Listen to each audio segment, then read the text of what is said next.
From ARUP Laboratories on the campus of the University of Utah, welcome to the LabMind podcast. I'm your host, Dr. Brian Jackson. Today is Friday, the 6th of December, 2024. Regular listeners of this podcast will know that over the years, I've interviewed a number of practicing clinicians. Recent podcasts include interviews with cardiologist Dr. Vikas Sani and infectious disease specialist Dr. Eddie Stenyam. But as I was thinking about this, I don't think I've interviewed a physician specifically on the topic of experiences with the laboratory. What's your day-to-day life like with ordering lab tests and reviewing lab results and interacting with the lab? So I wanted to rectify that. Today I have invited an old friend of mine, Dr. Keith Elkins, to join me on LabMind. Dr. Elkins received his undergraduate degree at the University of Utah, his medical degree at Ross University, followed by family medicine residency at Mercy Hospital in Janesville, Wisconsin. He is boarded in both family medicine and addiction medicine and currently practices at the Morgan Health Center in Utah, as well as Ogden Regional Hospital. Keith Elkins, welcome to LabMind. Thank you. Good to be here. So I know you've had experiences with the lab that go back even before medical school. What were your earliest professional experiences with clinical laboratories? My first experience was as a phlebotomist at the University of Utah while I was an undergraduate. So there we worked in the hospital clinical lab, drew blood, helped with receiving and then distribution of where the samples went. After that, I graduated University of Utah, worked at the College of Pharmacology, Department of Toxicology, where I did research in neurotransmitter systems. So we did kind of basic research. I also worked at the primary children's in the ICU. They were doing research in lead toxicity at the time. That lab happened to be in the clinical lab. So we had a section in the back of that. So I had a lot of contact on a day-to-day basis with their clinical staff. After that, we didn't have too much direct contact with the lab in medical school, but residency did because the lab was on-site. So we would talk to the pathologist. We could go in and clarify things. When I got into practice in Wisconsin, that was actually a nice relationship. Our pathologist was not on-site, but easy to get a hold of. And the lab was very accessible. So there were times when I did things in the lab, use a microscope was probably the best example. So that was nice to have that accessibility. So like a blood smear, a urine sample? Interestingly, a lot of times what we did is semen samples because we couldn't order them. So for an infertility workup? Yeah. Interesting. That's not the most traditional category of testing. Probably not. Yeah, it wasn't offered in our lab for sure. That makes sense. How has your impression of laboratories changed over the years?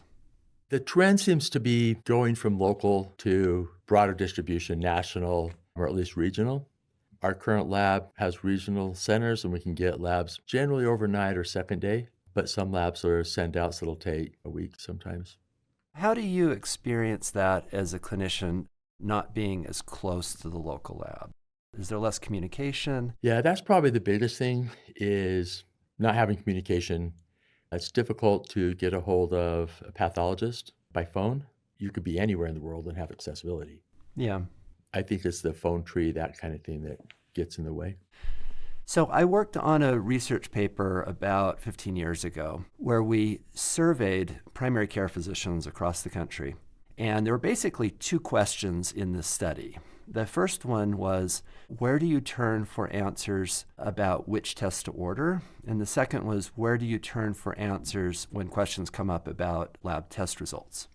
The most common resource that was cited was going online. Mm-hmm. The second most common source was ask a colleague, which, again, it seems to make sense. You ask someone you work with, have you ever seen this situation? Asking a pathologist or asking a lab professional in any form was way, way down at the bottom of the list with very small percentages. So to me, as a laboratory professional, this was sort of upsetting that we're not seen as a primary resource here. But react to that. Is that surprising to you? Not at all. Easiest is at my desk, just go online. Even if my colleagues down the hall, it's a little extra work and they might be in a room busy. Yeah. As a standard research, my first place I generally look is up to date. because I'm also looking at clinical indications and then leading me on to what I would do to do the lab work. Yeah. And then I might talk to a colleague. Probably my third one would be if the lab had a resource. So we have the ability to look up labs that are offered, Right. and it gives a description of what the tube is, but it doesn't give any other type of information. So you're saying if the lab has good online information that you would use that as a primary resource? I think I would. Our lab, they don't release the labs until they're all there. Yeah. So we can go ahead and look them up. So the fact that we're already interactive with the site would make it useful for us to have some more clinical information. This is clearly an opportunity area. Yeah. Under what circumstances would you want to reach out to a human in the lab, a pathologist, for example? Probably two. First would be, what's the best test or next test question? Would be the first thing I would do. Because I think that would save me time, money, and dead ends if I could get a clearer answer on that. So that'd probably be my first thing. And then the next would be problems. Yeah, okay, this happened. Now, what would you suggest next? Unexpected results or Unexpected result it or... looks contradictory, maybe? Yeah. Well, I can give you an example. I just saw a pathologist colleague who had a patient with a fast-growing suspected lymphoma and sent him in for a biopsy, and we couldn't find the sample. And because it was starting to compromise the patient's airway, everything was proceeding pretty quickly. And so he and I had been chatting about it, and he had mentioned a specific thing about what we were looking for was going to require a core biopsy so he could look at structure. The patient then went to Salt Lake in the interim, and so he went down and then they did just an FNA. And I'd been talking to him, he said, that's not going to be diagnostic enough. Yeah. But then in the interim, they actually found the sample and we were able to direct some care down here and then get that sample to use diagnostically. So I think that was just a one-off on that one. For me, knowing that piece of information when I talked to the patient, Yeah. who was, again, respiratory compromised and concerned about speed, knowing why that was important. And we had several phone conversations. Right. The fact that I understood that and not just kind of left it unattended, thinking the system was going to take care of it. In our modern American healthcare system, the system doesn't seem to always take care of it. Right. Yeah. We're just so far beyond where we used to be 15, 20, 50 years ago, where CMP, CBC, and maybe some other test. I foresee the day that when you meet your patient, you get a mouth swab, the genetic test is in the system. When you want to order an antibiotic or you want to order an antidepressant, that it should read that information. The technology is there, that it should give us an indication of what we should and shouldn't do. That's an amazing place to go, I think. The quantity of diagnostic information and the extent to which it's going to be available up front, earlier in the process.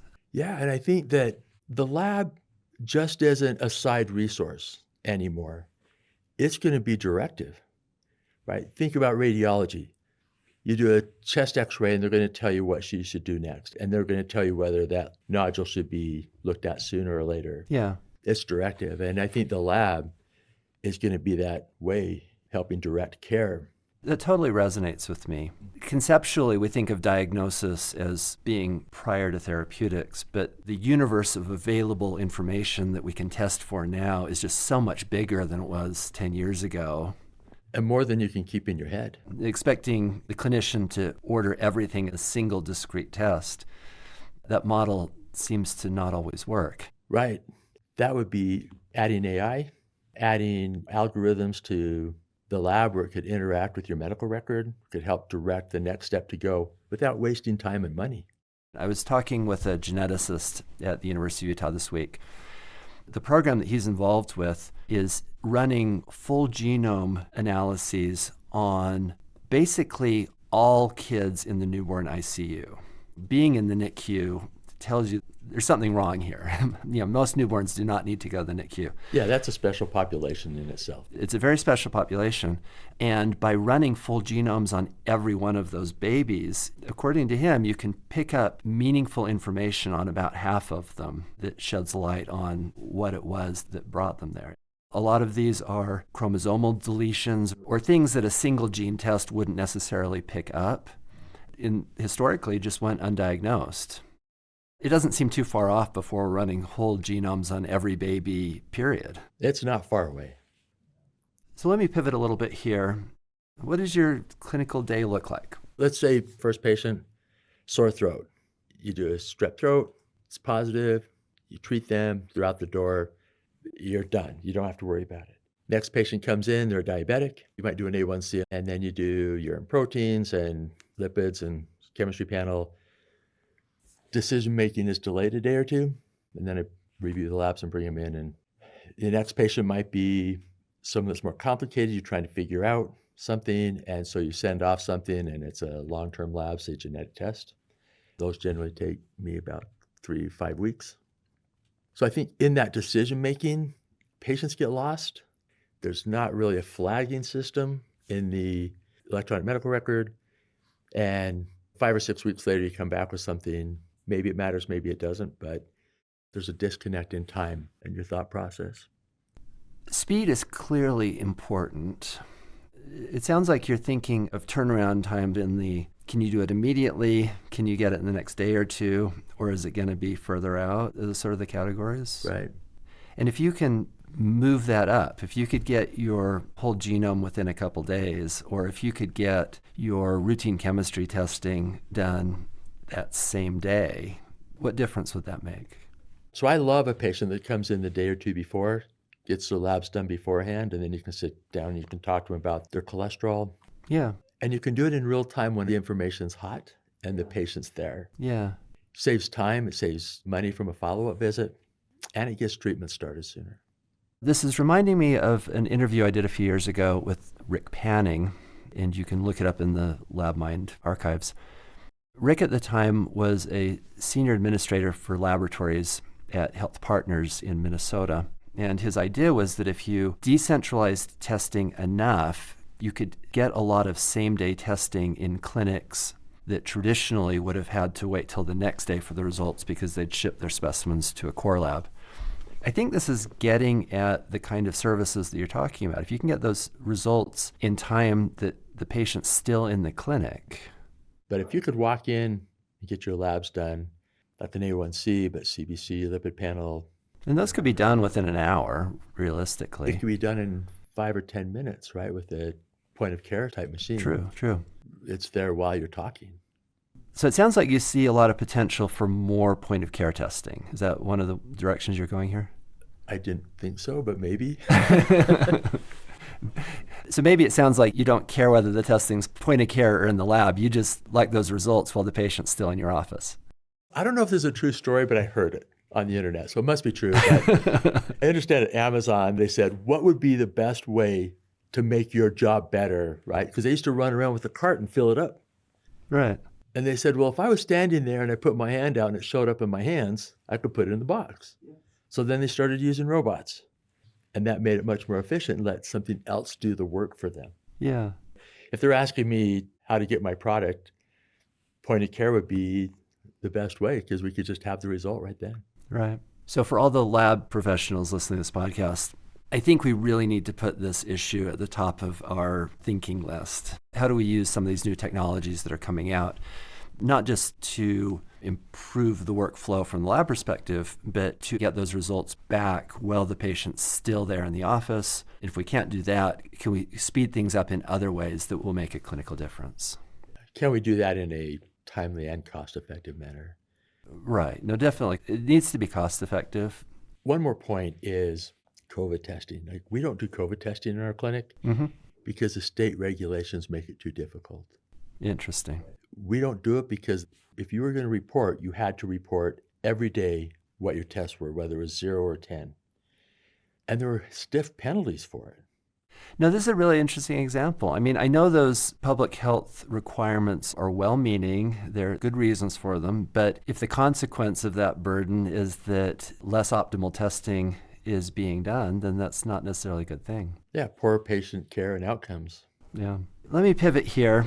If you had to list out the 2 or 3 most important aspects of laboratory performance from your perspective, what comes to the top of mind? I think the level of expectation for labs are very high. And I think in general they meet it. It's done very well. They put a lot of care into what they do. And it's regulated to the point that you have to meet at least a minimum. Okay, on behalf of our listeners, thank you for the compliment. Now let's talk about when it goes wrong. Okay.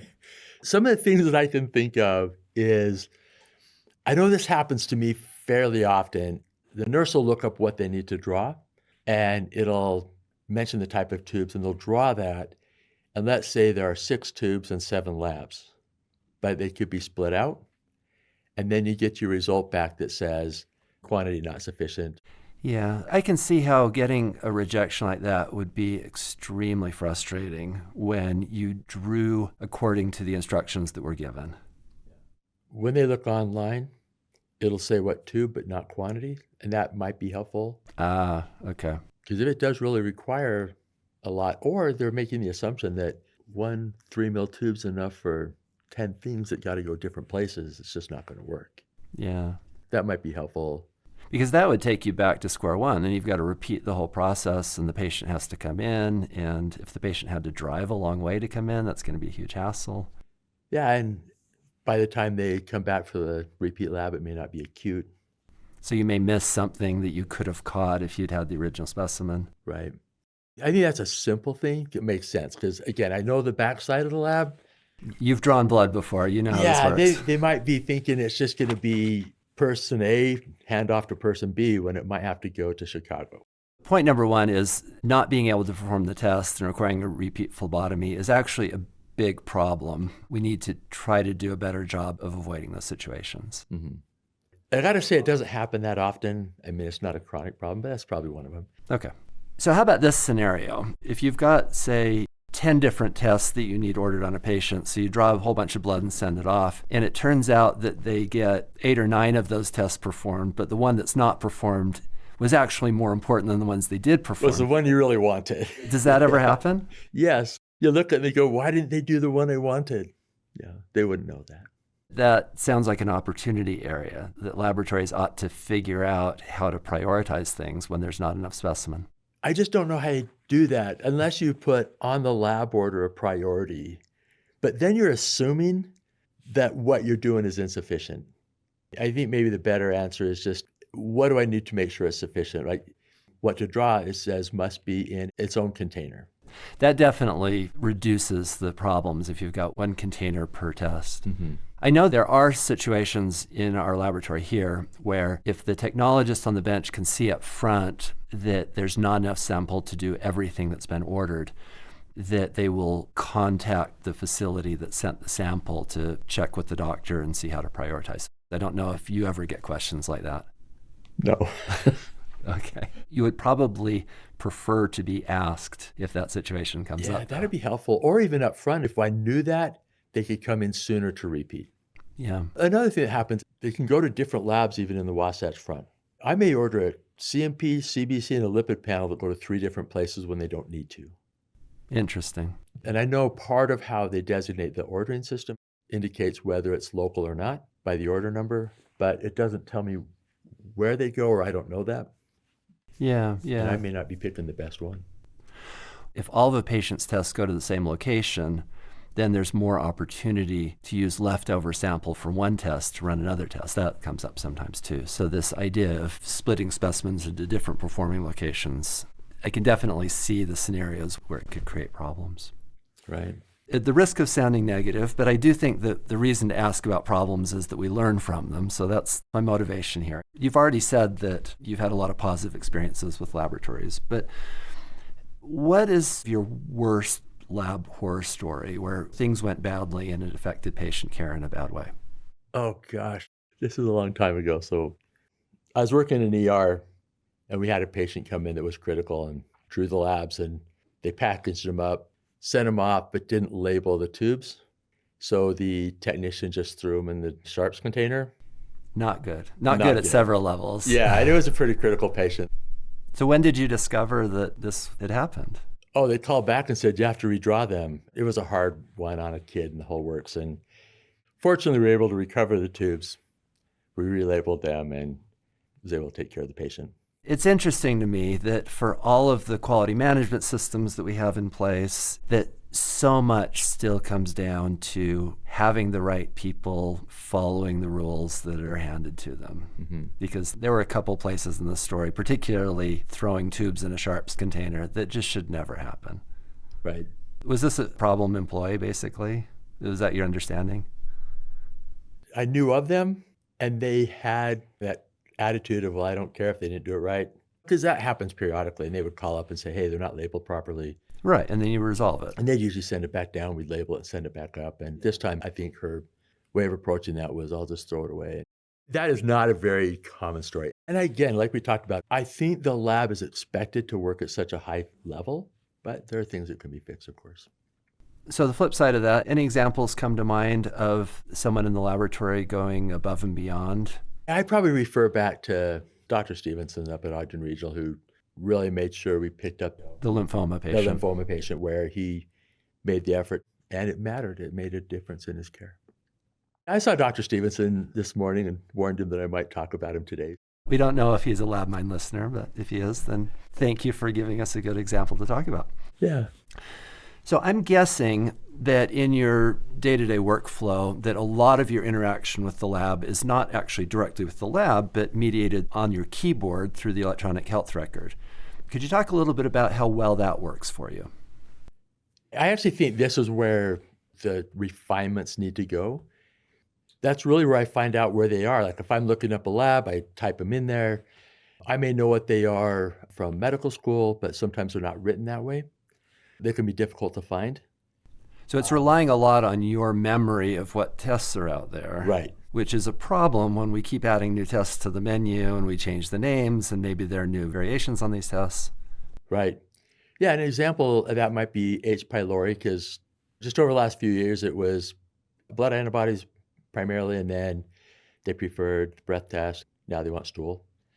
If the medical record, I think, was helpful in that regard, where you're ordering and getting rejected, knowing that it's evolved would be a good way to know that. And that information sounds like it needs to be right there where you're working, not some website somewhere. Right. Well, on the other hand, medications now, if I'm on the diagnosis and I click RX, it populates recommended medications for that. Okay. And that's something I can choose. I haven't found it for a lab. We're evolving in our medical record, and I think I found a spot where I can order. I haven't played with it enough to know. If I'm looking at anemia, it would be nice if that populated top 20 labs for anemia. Yeah, absolutely. I'm heartened to hear that you run into pathologists face-to-face from time to time and have some interactions. If you were to have an unscripted lunch with the director of the clinical laboratory where your specimens typically go, what kind of feedback would you give in terms of the service of the laboratory? Interaction with our EMR would be number one. I've really liked the medication portion that we talked about, and I think having it populate suggestions would be very helpful. I think that the resources for looking them up would be helpful. And then the third is contact. Being able to talk about results or next best things would be good. I guess the other one too is our labs are horrible to read. Don't pull punches here. Oh, You yeah. can be totally There up are in here. times I worry I could make the wrong choice because I didn't figure out properly what was in the text. I worry about this one a lot.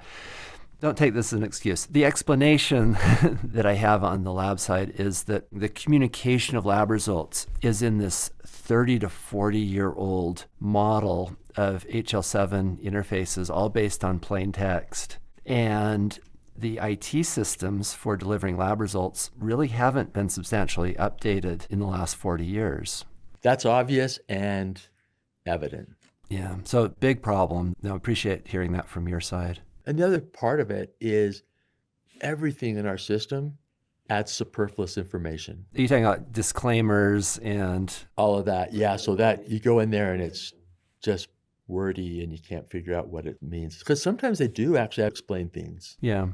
I can think of just this week when I couldn't figure out if it was positive or negative. And I looked and I looked and I looked. Oh, that is a problem. And I couldn't figure out where it was. I ultimately did, but Maybe I'd move that one up to first. Yeah. Even a link or a hyperlink that would give you more information, but just giving you the result in a clear spot, giving you the reference ranges, Yeah. and then needed information, and then a hyperlink to detailed information. If the lab is required legally to put disclaimers, put that at the end.